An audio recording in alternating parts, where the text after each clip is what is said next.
Next কে আছেন? প্রথমে আমরা জানলাম কম্পিউটার কি, কম্পিউটার প্রকারভেদ, কম্পিউটারের প্রজন্ম। তারপরে জানলাম কম্পিউটারের অপারেটিং সিস্টেমটা কি, কম্পিউটারের এডুকেশনাল সফটওয়্যার কি, সফটওয়্যার কি, হার্ডওয়্যার কি, সফটওয়্যার আমরা কীভাবে ইনস্টল করবো, কীভাবে আনইনস্টল করবো। তারপর হচ্ছে কম্পিউটারের ইনপুট ডিভাইস কোনগুলো, আউটপুট ডিভাইস কোনগুলো। তারপর কম্পিউটার কীভাবে প্রিন্ট করবো, প্রজেক্টরের সাথে কানেকশন দেবো, ওয়াইফাই ব্যবহার, ইন্টারনেট কীভাবে ব্যবহার করবো। তারপর হচ্ছে কম্পিউটারের time and date settings, computer desktop background change করা, ডেস্কটপ আইকনগুলো কী কী, তারপর address bar, menu bar, start bar, radio button, এগুলো সম্পর্কে পরিচিতি, কিবোর্ডের পরিচিতি। তারপর হচ্ছে কম্পিউটারের রেজলিউশন চেঞ্জ করা, স্ক্রিন সেভার সেট করা। তারপরে কম্পিউটারের কীভাবে সার্চ ইঞ্জিন কোনগুলো, ইন্টারনেট ব্রাউজার কি, কম্পিউটারের কন্ট্রোল প্যানেলের টুলসগুলো সম্পর্কে সাধারণ পরিচিতি, কম্পিউটার ইউজার অ্যাকাউন্টের ব্যবহার, কম্পিউটারের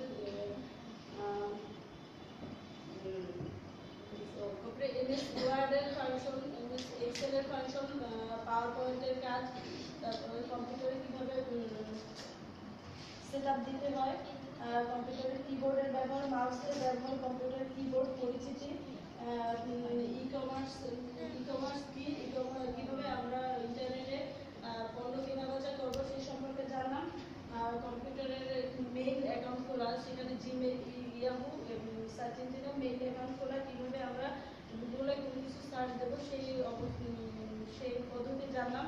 তারপর হচ্ছে কম্পিউটারের থেকে ইন্টারনেট থেকে কীভাবে সফটওয়্যার আমরা ডাউনলোড দেবো, তারপরে কম্পিউটারের অন্যান্য ডকুমেন্ট ডাউনলোড দেবো সেই সম্পর্কে জানলাম। তারপর হচ্ছে কম্পিউটারের ইংলিশ গ্রামার সম্পর্কে জানলাম।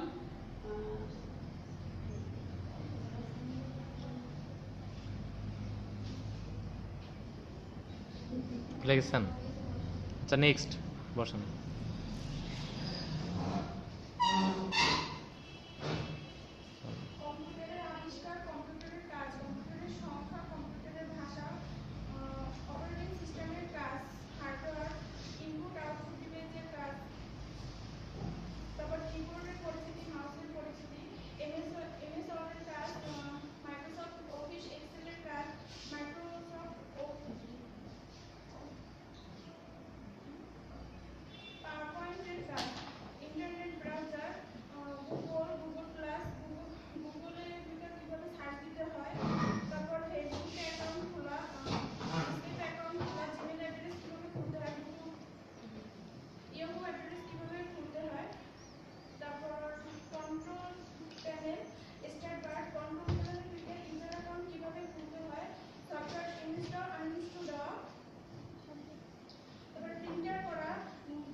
অনেক বলছেন,